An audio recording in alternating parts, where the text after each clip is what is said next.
Welcome back to 755 is Real. I'm David O'Brien, Braves writer for The Athletic, with my co-host, former Braves reliever, Eric O'Flaherty. What's up, Eric? What's going on, Dave?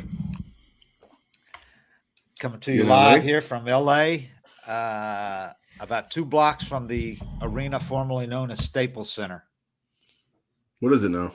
Not 2 blocks, actually. No, about 200 feet. It's right across the street. I'm right across from the ESPN broadcast thing they have here where they do the late night ESPN show, Sports Center, right across the street.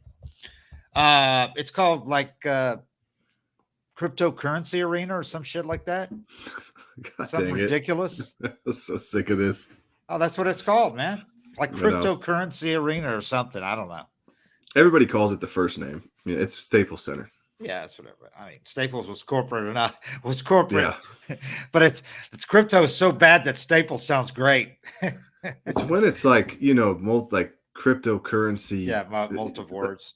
Yeah, when it's a bunch of words arena. I don't know if the arena in New Orleans is still that called, but it was Smoothie King Arena. Yeah, and then Louisville's is called the University of Louisville, which makes it even worse. A college arena named after some horrible corporate sponsor is even worse. And their basketball arena's got some terrible names like that as well. And then Old Comiskey in Chicago, what's that called now? I don't even know. Who Guaranteed cares? Rate Field or something. I don't know. Yeah, Guaranteed Rate Field. That's the one I'm talking about. Guaranteed Rate Field. There's no ring to it. It's just horrible. Wrigley. You imagine 100 years from now they're showing pictures. Here's the pictures from old Guaranteed Rate Field in Chicago's South Side. There's so many bad ones. They're horrible. God, Truist by comparison is actually not terrible. It is pretty bad. Yeah, it doesn't have the perfect setup, but it's not. What did it used to be called? What was it? I already forgot. SunTrust. SunTrust sounded better than Truist. Yeah. And the original San Francisco, which is now Oracle Field, it's been 3, and it was AT&T before that. The original one actually sounded good. It was Pac Bell's corporate, but it made sense. Pac Bell, it just made sense out there. I don't know. Anyway. Today you're at Dodger Stadium. Isn't that easy to say? Isn't that glorious? Yeah. Yes, we will be at Dodger Stadium in a few hours and saying hello to Freddie Freeman, old friend Freddie. Oh, by the way, if you guys are watching us on YouTube, remember to, if you're watching on YouTube, make sure to check out our sponsors in the description. There you go. Make sure you do that. They keep us going here. So the Braves are coming into this thing. They're having back and forth around 500, a game above, game below, right at 500. They went out to San Diego, had a good start to that series, won 2 out of the first 3, and then lost 2-1 yesterday to split that series, like they split the series with who they start with. The series lost to the Reds and split with the Nationals, so they split 2 and lost 1. Yeah. I thought there was a lot again. I thought there was a lot positive coming out of that yesterday or that series in San Diego. The place was packed. I mean, that didn't used to draw anybody out there when the Braves came, and now it was packed, man. It was their home opening series, and it was loud. You remember it used to be laid back crowds in San Diego? It was loud, man. It was totally just night and day from what it used to be. So many people ask me about that park, just because everybody thinks San Diego is going to be so cool, but I always go off the environment, and I always thought that park sucked because there was nobody there. Yeah. And the people that were there it seemed like they were just walking by and bought a ticket. They weren't making any noise. Yeah, that's different now. They're more like what you saw last year, those Padres Dodgers games early in the season when it was so loud. It was a lot closer to that atmosphere with the Braves in town. And I'm sure the Braves are going to get that a lot of places they go as the defending World Series champions, Yep. So and they played him without Tatis. Obviously, he's still recuperating from his broken wrist from his idiot mistake in the offseason when he wrecked a motorcycle. I saw a video of him yesterday falling down playing soccer. Yeah, kicking a soccer ball. So you had no Tatis and no Ozuna. So no, not Ozuna, no Acuna. So anybody that bought a ticket, months ago, expecting to see Tatis and maybe thought Acuna would be back by then, probably was disappointed. But split 2 games and even losing yesterday 2-1. a lot for the Braves to be encouraged by the fact that every out in that game was recorded by two prospect/rookie pitchers who were in the 2020 draft and were not, and they're the only players from the 2020 draft who've made the majors already that weren't in the first round of that draft. Both of them pitched yesterday for the Braves and recorded all the outs in that game in a 2-1 loss. I mean, 2 runs, 3 hits, a few too many walks, obviously, but yeah, I was really impressed with Elder because, I'm sure if you asked him how he pitched yesterday, he'd say terrible. 5 walks, 3 hits, base runners on every inning. But the fact that he could be bad, the bad version of himself, right? Yeah. And still find a way to get through almost 5 innings and only give up 2 runs. I mean, he gave up 8 base runners, only 2 scored. That's a sign, because how many rookies have we seen come up and get in that trouble he got in the first inning? Yeah. And their whole outing just collapses and they wind up going 1 or 2 innings with a 7 spot. So that's kind of a big, first test to see him pass. And his quotes, this guy has already shown that he's really mature beyond his years, and his quotes reflected that. He said, I made pitches kind of when I needed to, but give them that many free passes, and it's usually not going to turn out good. I think I learned a lot as far as being out there and being in those situations. But at the same time, I've known forever, if you walk 4 or 5 guys and hit somebody, which he also did, it's going to be a long day. And I don't mean long as in the sense of throwing a lot of innings either. He said, I did learn stuff, but you can't be walking that many people and expect to have a ton of success. Yeah. And so that's what, if you talk to anybody that's had a decent career, starting pitching in baseball, they'll say, there's only going to be like 1 out of 5 starts where you feel great. Yeah. A majority of them, you're going to feel like he felt yesterday. Yeah. And what separates the guy that's riding that bus back to AAA and the guy that's, getting a long-term deal is the guys that get the long-term deals and stay in the league. They're able to work through that start he had yesterday. And if you just looked at it, 4 innings, 2 runs, it's not that bad. But he knows how he threw the ball. And he was able to work through and battle, get out of some jams. And he really did. When he absolutely needed to make a pitch, he pretty much did. Snit said, I was impressed with him today. Yeah. By being like that in the jams he got in, not letting the dike break. He kept us in the game, and he gave us a great opportunity to come back and win this game. I saw a lot of maturity out of him. Strider as well. Strider issued 3 walks, 2 in 1 inning, but he held the Padres hitless for 3 2/3 scoreless, struck out 3 of the last 4 batters he faced. And he had a great point. He said that, he's only made 5 professional relief appearances. He was a starter before that. So he's still trying to get, the rhythm as far as when to warm up, how to get into the game. So he really was missing a little bit and getting into his rhythm in that first inning. But after that, he was the same dominant guy, especially in that last inning. He struck out 4 out of 3 of the last 4 batters he faced. For him to go 3 2/3 again, he's obviously stretched out and could start, and maybe he will be the 6th starter next time around if they go with 6 and don't stay with 5. Given the off day, they might go with 5. Who knows? They haven't announced yet, but this guy is tied for the major league strikeout lead among relievers. 11 and 9 innings over 3 appearances. Yeah. He's given up just 3 hits, 1 run. That was after he left the game, 6 walks. Well, I mean, he's looking to me like he's going to earn a start pretty quick. I think it's huge having a guy, it's one thing to have a guy in the pen that can throw 3 innings for you when it's 8-0. Right. But to have a guy that you can come in and trust for 3 innings to wrap up, a game that you might lose, but you're only down a run, and keep it right there is a totally different tool to have in your bullpen. Yeah, agreed. To keep that game right there and give the offense, last year that once the offense gets clicking, I'm sure it'll be like last year. But last year you would have counted on them to win that game. Oh yeah, that's a win. Before. Last few years, 2019, 20, 21. Yeah. Those are games that if you had a guy like him that you could throw 3 2/3 and get zeros out of, you almost guarantee you at least tied that game and probably won it. And when you get Acuna back, which we'll get to in just a second, in 2.5 weeks, that lineup is going to look scary, man. I was crunching numbers a while ago. Marcell Ozuna, 11 games into the 2021 season last year, he was 8 for 40, hitting 200 with 1 extra base hit, 15 strikeouts, 579 OPS. Then he went 0 for 9 in his next 2 games after that. So he was hitting 178 with a 519 OPS after 13 games. Compare that to this year, 11 games into 2022.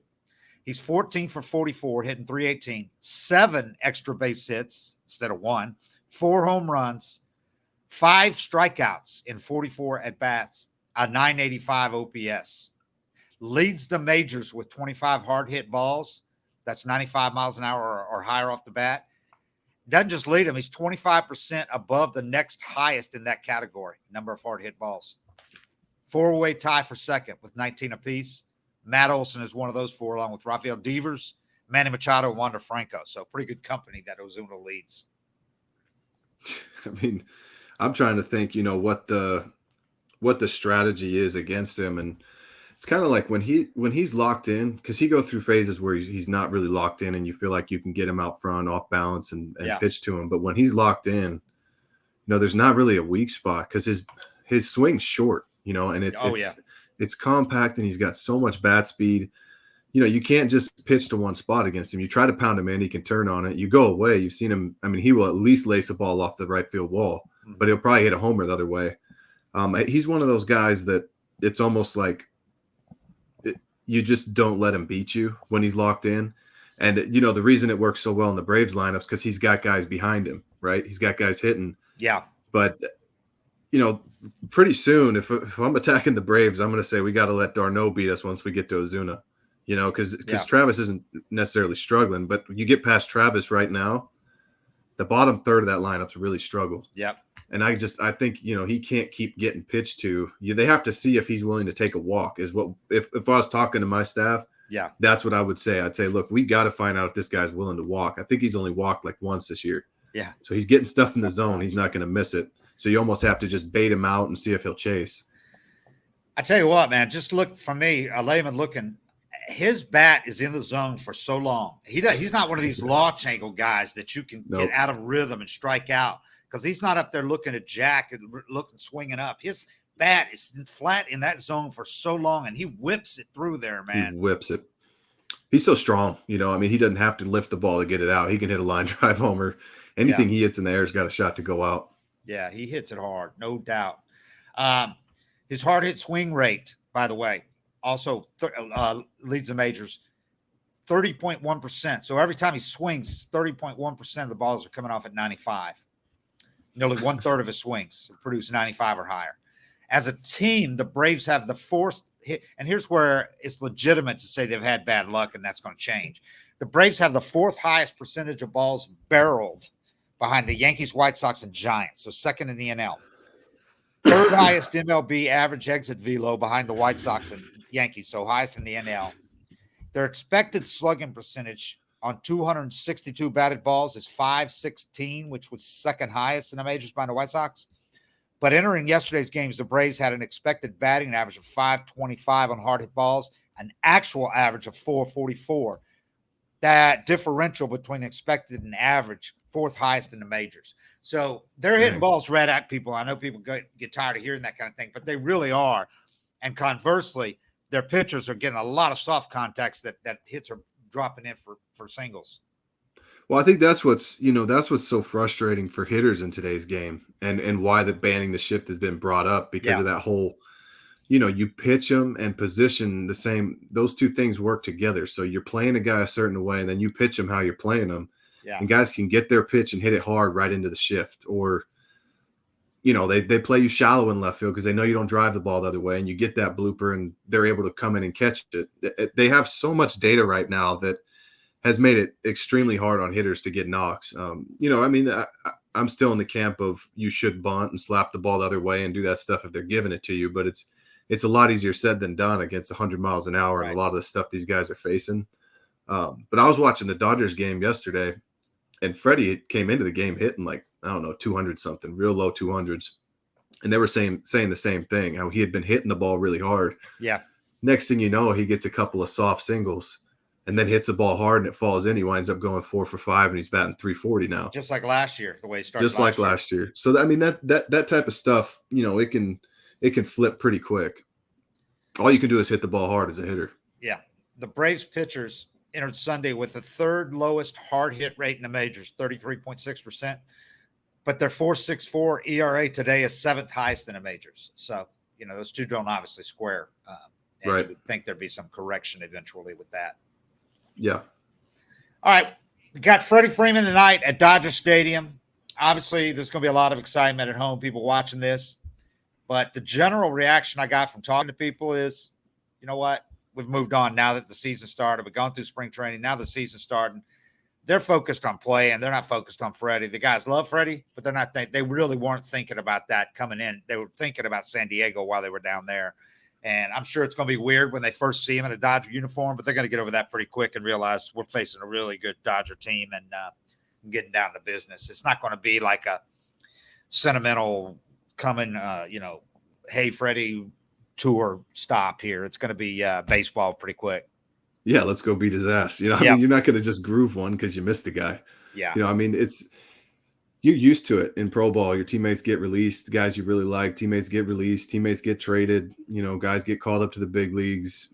You're losing your teammates all the time. And, I mean, that's kind of why it was so rare to have a guy like that in one place for as long as he was.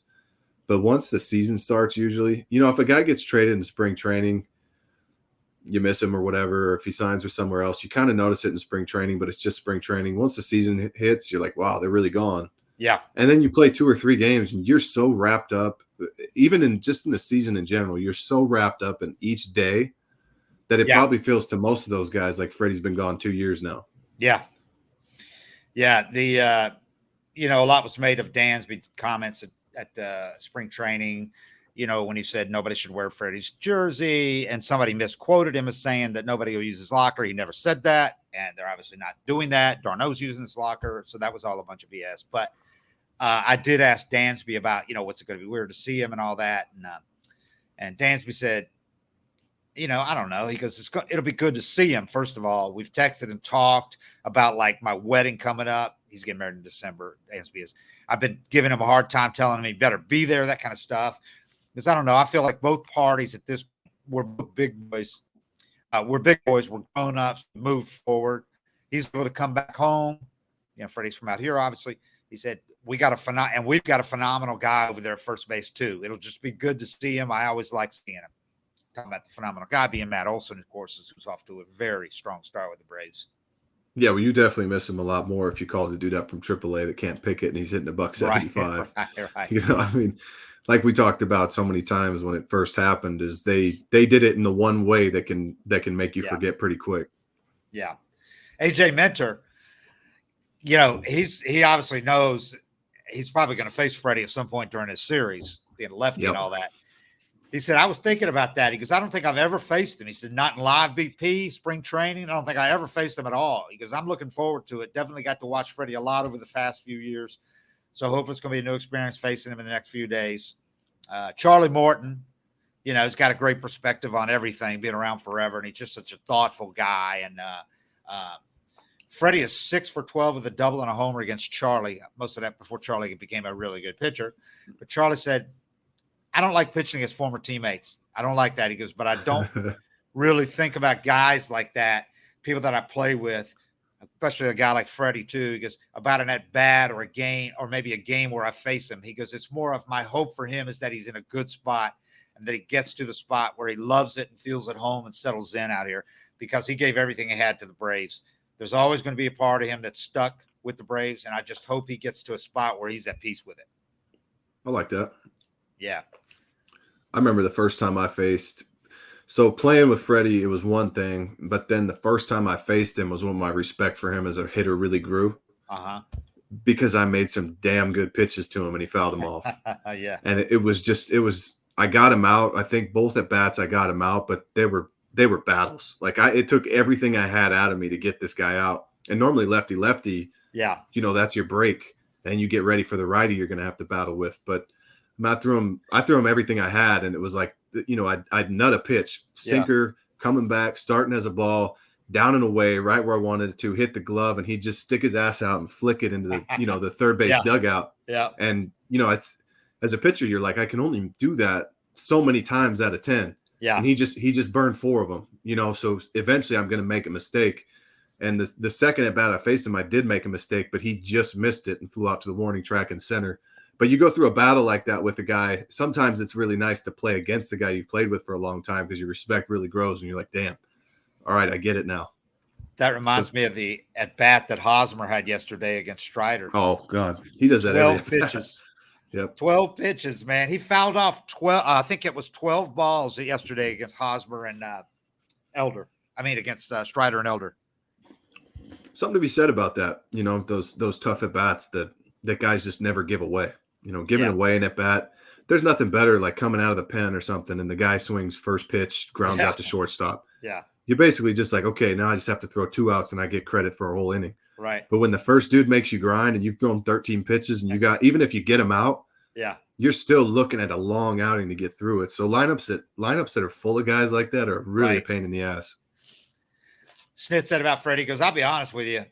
It'll be neat to see him, but once the game starts, I'll be aware of where he's at in the lineup coming up and all that. But I haven't really thought about it, honestly.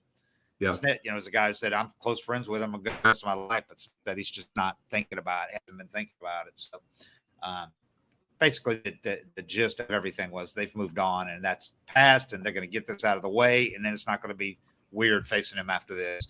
Although I'm sure he's going to get a big standing when he comes home to Atlanta for the first time. Then they can move past that too. But Freddie turned 30. He turned 32 in September. Will be 33 this September.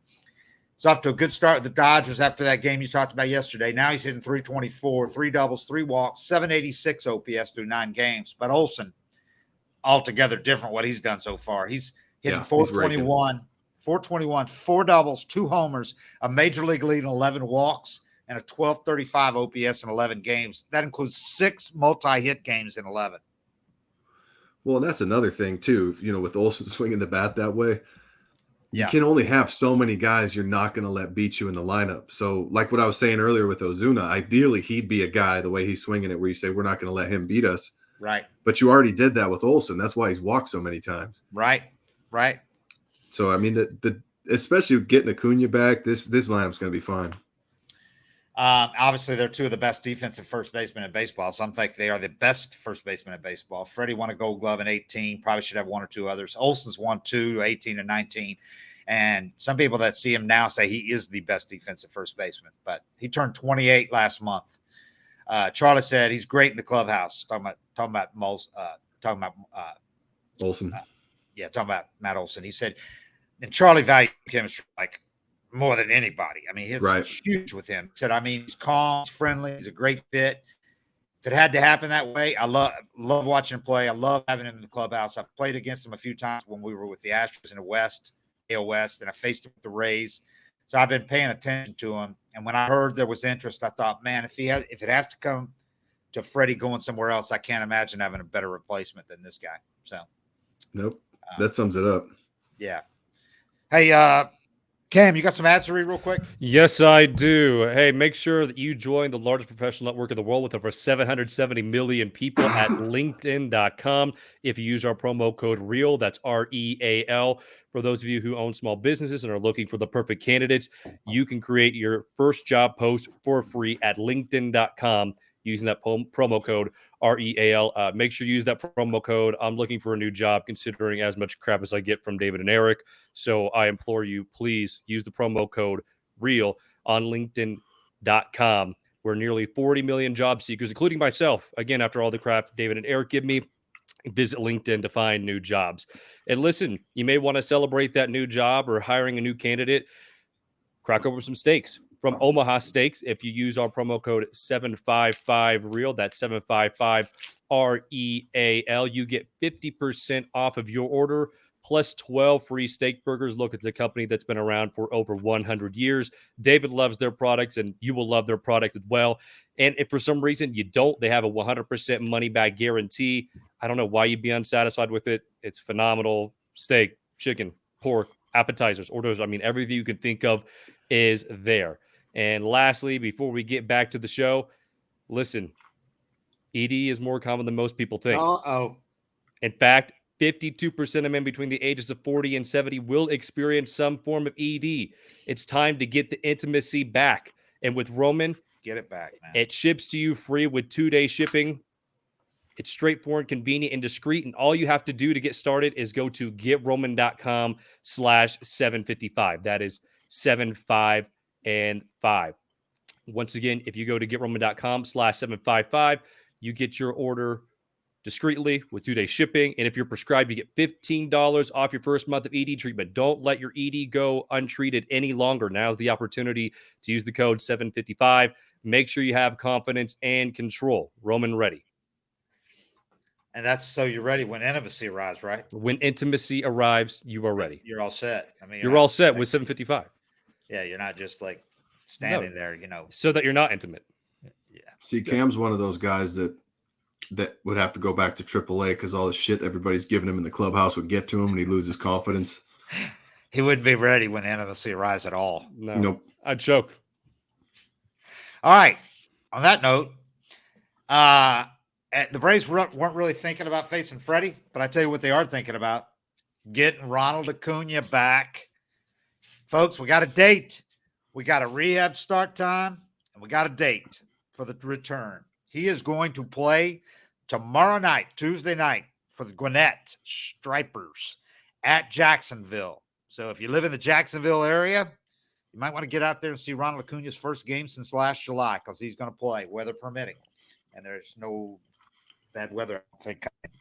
So plan is for him to play with the AAA team a couple of weeks and be ready to return to the major league lineup May 6th in a series opener against Milwaukee at Truist Park. That could change. Doesn't sound like they're considering moving it up sooner. But if the medical staff decided he needed a few more days or something, or if they gave us rain or something and it set him back, it could wait a little longer. But that's the date. That's the target date. And so far, they've kind of met every target they've talked about. So that's what I would count on that. I was thinking maybe it'd be for that Mets series before that up there, but they're not going to do it just to, get him ready to play the rival Mets and all that. As much as I know some people would like that, they're going to stick with what the medical people have said.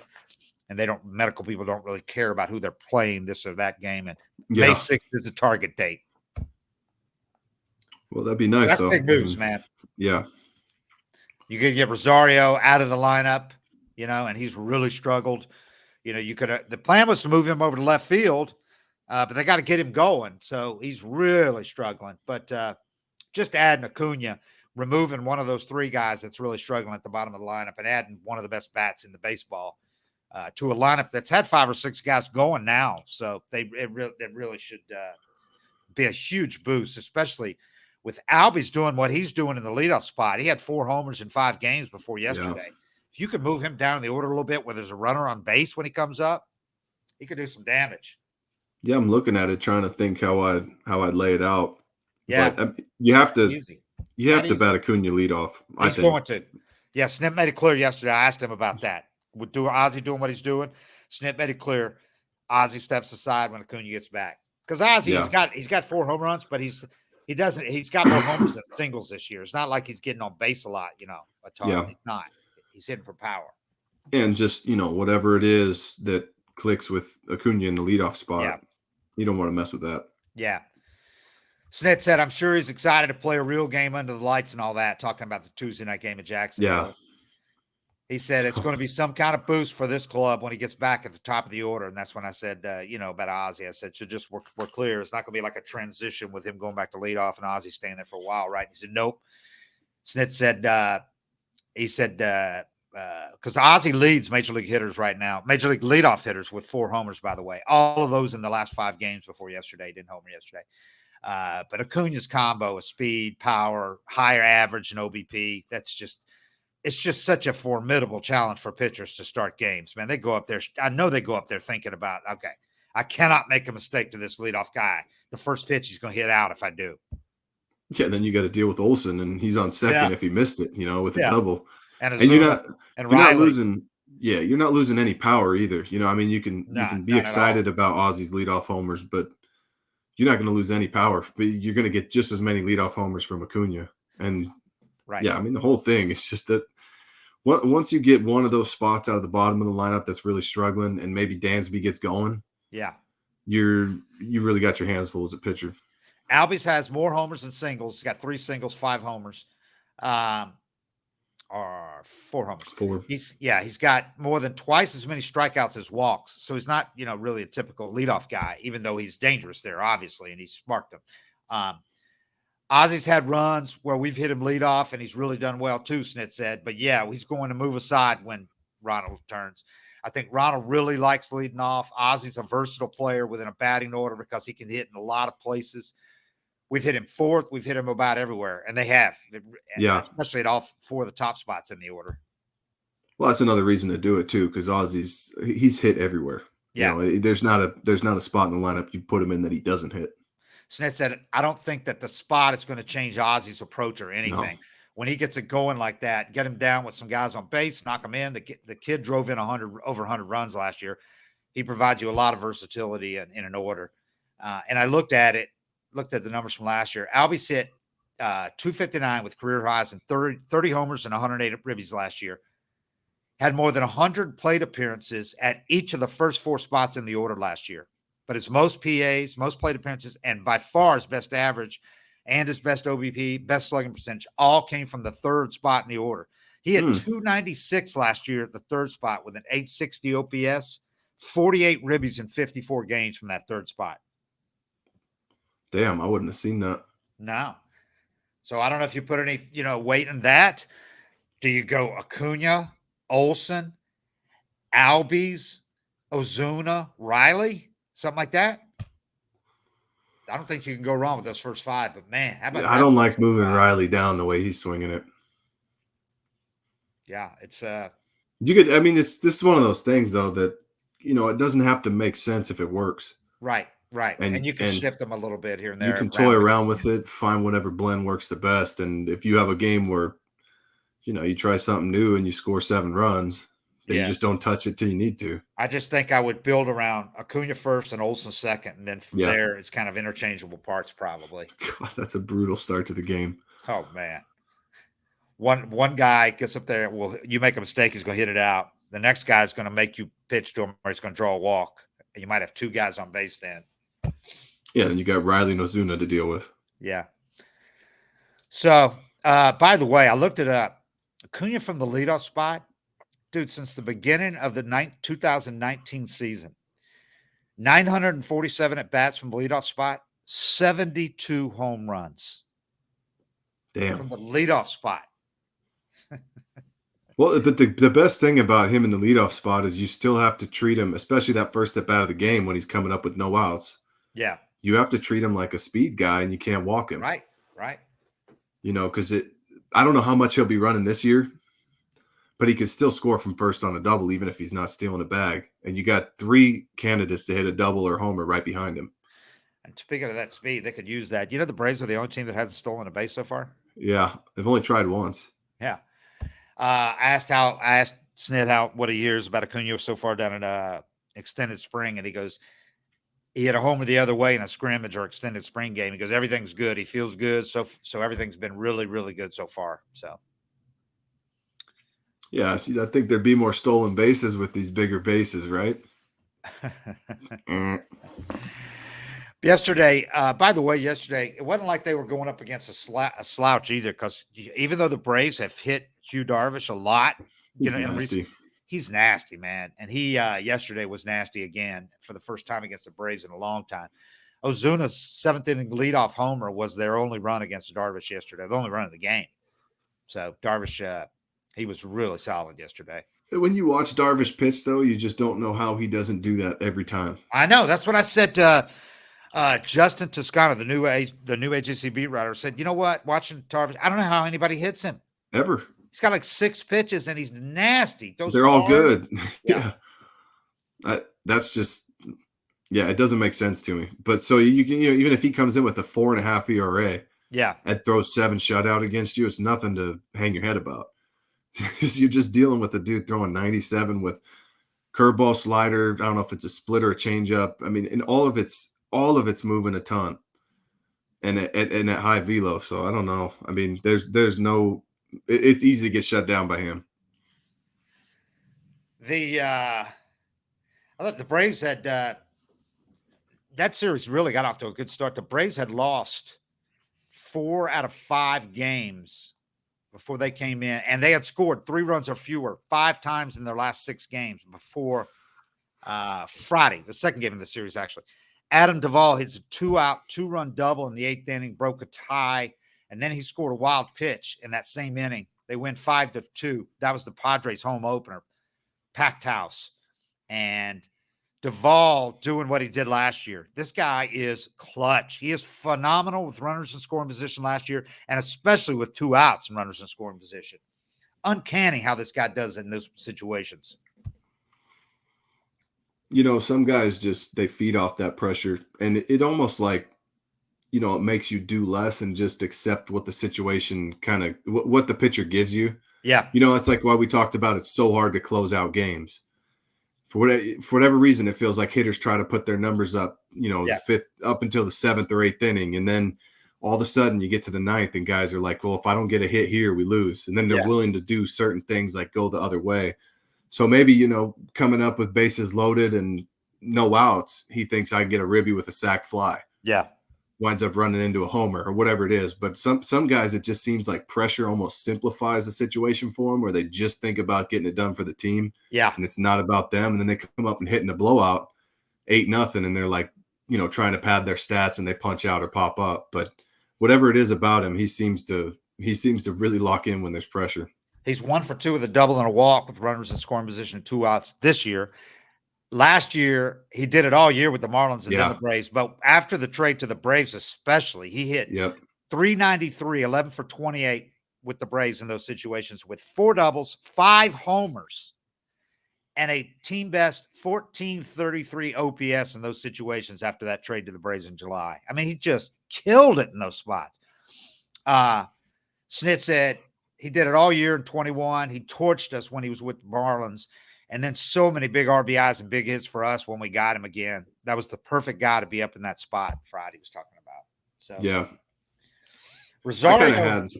Go ahead. I kind of had something, just on that kind of clutch stuff. I'd have situations where I got thrown up, we're facing the Nationals and we're up by 1 run, and I got Morse, Zimmerman, and Worth or something, like just a bad matchup for me. And it was almost like I tried to do less because I knew I couldn't make a mistake. It'd be like, they call a fastball down the way. I wouldn't even try to throw hard, and you wouldn't lose any velocity doing this. Yeah. But it'd just be like, I have to make this pitch. And so it was almost like having no room for error made me focus so much more versus, I'd wind up, having a 1-2-3 inning or getting out of a crazy jam. Then a week later, we'd be playing the Pirates. There'd be 10,000 people in the stadium. We'd be up by 4, and I'd just come in La La Land, with all this room for error, and I'd wind up giving up 2 runs. Right. And so it's kind of like, I think that's kind of something that happens with a lot of guys in those big situations is, failure just can't be an option. Like closers when they come in non-safe situations. And they've given up every time. Yeah. Because they can fail. It's not like you tell yourself it's time to fail, but when failure just can't happen or you lose the game, it's just so much easier to lock in. Rosario had 2 errors in that Thursday 12-1 loss. That was an ugly game. And they came back the next day with that sharp game. So that was impressive. But that first game in San Diego was ugly. Yeah. He had 2 errors in that game. And at that point, he was -5 in defensive runs saved. He's at -2 now, which is still the worst in the majors among right fielders. But played a lot better in the last couple of days out there, obviously. But the thing with him is, I know he's not that bad defensively, and that'll work itself out in a hurry. But I just can't believe how long it's taken him to get going and start. He hit 2 balls hard yesterday, which was an improvement. But for that guy to only have 1 hit right now, when he literally during the postseason last year, and especially during the LCS, he couldn't get him out, especially during the LCS. He was just ridiculous. Tommy Pham's hitting 038 with a 232 OPS with the Reds. He's the lowest in the majors in both those categories among qualified players. If Rosario had a few more plate appearances to qualify, though, he would be last in the majors in both.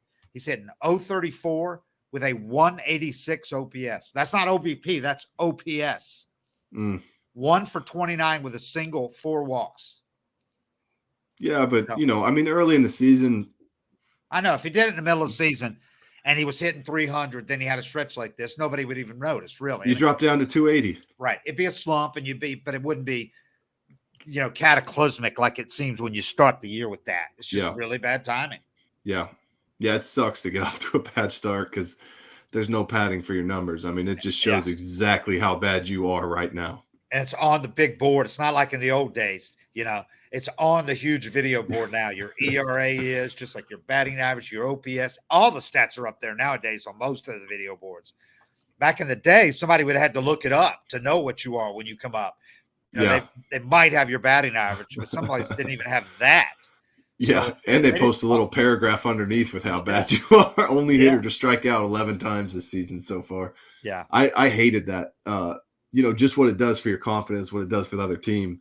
I hated getting off to a slow start for that fact because you come jogging in, you come into Coors Field in the 7th inning with the game on the line and they post your 9.6 ERA up there. Yeah. You're just thinking about the confidence it's given the other hitters. Even if they know you're a good pitcher, they know you suck right now, and you want to get that thing off that scoreboard as soon as possible. But that's definitely one of the worst parts or even warming up. You're warming up in the pen. And a lot of times they'll put the reliever name on that little LED board up there above the bullpen and your ERA, and it just gives the fans down there so much ammo. And so you're kind of warming up as the dude that sucks. And then you come into the game and everybody's yelling at you, "What are you doing in here?" type of stuff. It's kind of like you just want to get out of that situation and get on a good, get on a good run and get your numbers back to normal as soon as possible. Just before we go here, we talked about Kyle Wright a lot last time after his terrific season debut. Well, he did it again, man.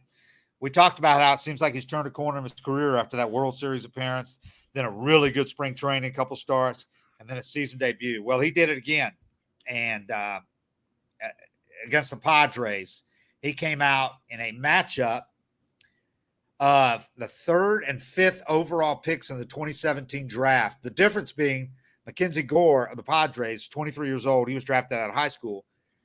Kyle Wright's 26, was drafted out of Vandy. Kyle Wright had already pitched in 20 regular season games over 5 seasons. And this guy was making his major league debut. Yep. At 23. And Gore pitched well. He looks good, but Wright pitched better. And Kyle really is he's really solidifying that spot in the rotation. So to get what they've done out of him, and then to get that bounce back by Ian Anderson, which was huge on Saturday, because that was a concern because he had struggled in spring training and then came out and really had a bad outing in his first start of the season. So for him to bounce back like he did, Ian looked really good in that game, man. He looked like himself in that game. Strikeouts, no walks. He made some adjustments in the bullpen between starts, staying on the rubber and letting his arm, as they say, catch up and get through the zone. Yep. And I just thought it was night and day. Just, most people don't understand how you can make adjustments in the bullpen and be so different, but some guys do it, man. Oh, it's everything. And you get tired of hearing it. This guy, you're separating your hands a quarter second earlier. And that is what drives you nuts about baseball, is that you can go, and I was the same way in my career. I was good for either a 2 ERA or a 7.5. There was no middle ground because I was either locked in or I was trash. And it's like almost every time it'd be the slightest adjustment that you could barely even catch on video. And all of a sudden the ball's just getting on the hitters, a little bit faster. And there's a little bit better trajectory on your pitches, and they're breaking a little later. And all of a sudden you just cruise through 6 innings, shutout. And that's kind of like, that's what's so hard about being a major league pitching coach, is they have to figure out that puzzle before a guy self-destructs. Yeah. And then eventually you learn how to do it as a player too for yourself. But I mean, look at the difference in Kyle Wright. If you slow down his mechanics, I bet you don't see a big difference, right? But look at how he's finishing his pitches. I haven't seen him throw that aggressively, where it's almost like he's pitching less and he's throwing more, because he's throwing the shit out of the ball now. Yeah, and that's what Duvall said. Yeah. Every pitch, he's throwing the shit out of it. He said he's really throwing every pitch hard. He said that curveball, he's throwing it. He's really snapping it. Yeah. Yeah. And, you can just see that in his body language, but that's the biggest difference I've noticed in Kyle's delivery, is how aggressive his finish and follow through is now. Yeah. Compared to, when you'd see him nibble in the past, it's kind of like you'd see him just kind of missing, but he's just guiding the ball in there, and it's a good, clean delivery, but there doesn't look like there's any anger behind it. Yeah. Right now, he looks confident and pissed off when he pitches, and the hitters feel that too. When a guy's just flying at you and coming at you with his best shit, he misses and he just fires it right back in there, and he's working fast like that. Yeah.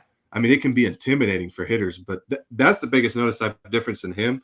The biggest difference I've noticed is just how aggressively, I mean, he just looks, he's not overthrowing, but he's finishing the shit out of his pitches, and he's coming at the hitters, and it's made a huge difference for him. I haven't seen him throw like that yet. Duvall said it started with Kyle. He said he was just getting after it. He was throwing everything, it looked like, with everything he had. Yep. He said his curveball, and he did that snap. He goes, he wasn't holding back. He said, seeing that, it sends vibes through the team and through the lineup. And I'm glad we were able to get that one. That's the game where Duvall had the big hit late. Wright had 5 innings, allowed 5 hits, 2 runs, no walks, and a career high 9 strikeouts. Yeah. He dominated. Yeah. 2 starts this year, 15 strikeouts with 1 walk in 11 innings. Yeah. But I mean, the 1 walk tells you he's not nibbling too. But there's just something about it, when you are aggressive and hitters feel that aggression, like you're coming at him, it puts them in swing mode. Yeah. And it intimidates them and it engages them. When you're nibbling, they're like, oh, this guy's scared. And they'll just sit and wait for their pitch all day. But when you come at them, strike 1, strike 2, those next 2 pitches don't even need to be anywhere close. And they're already thinking they got to swing because they feel that aggression that you have toward them. So, I mean, just seeing that, I watched a little bit of his first start, but I watched that second one. I was like, this is a different guy. Yeah. So seeing him do that in 2 starts, and then seeing Ian Anderson come back like he did and pitch like Ian Anderson's capable of pitching, that really makes you feel good about 4 spots in the rotation. And now with Elder, what he's done, with Strider, if you wanted to use him, I think the big remaining question mark is Enoa, and he gets his second start tonight. And you talk about a matchup, he's got to face Kershaw, who threw 7 perfect innings his first time out, which I did not think Kershaw still had in him, but he obviously does. So you got a matchup tonight, and it's Enoa's challenge to come out and kind of erase what he did in that first start, or show them that he can be the guy that they can go to every 5 or 6 days. Yeah, and he's got to be the first guy to try to get Freddie out in a Dodger uniform. And how about that? I don't care what Freddie says. When you face a team, you got a chip on your shoulder. I mean, he could say it's just business or whatever. He didn't really say that, but I just, when you face an old team, man, you want to get them and you want to prove a point. And I don't like facing Freddie when he's pissed off. Yeah, Freddie's going to come out fired up. I mean, he's going to want to show them what they let go, Yeah. That he's got plenty left and all that. So, I would think he's going to feel that way for a while against the Braves, like every time, Every time. Yeah. So, I don't know. For me, I faced Seattle after they released me in 2011. I got released in 08, and I went back and faced him at Safeco in 2011. And it was just kind of closing a book. But with Freddie, he's going to keep seeing him, and it's going to be, every year he's going to have something to prove that they made a mistake, which Olsen's making that pretty tough to prove. But I think it'll feel, it'll feel awkward for him, but he'll also want to prove something pretty quick. Yeah.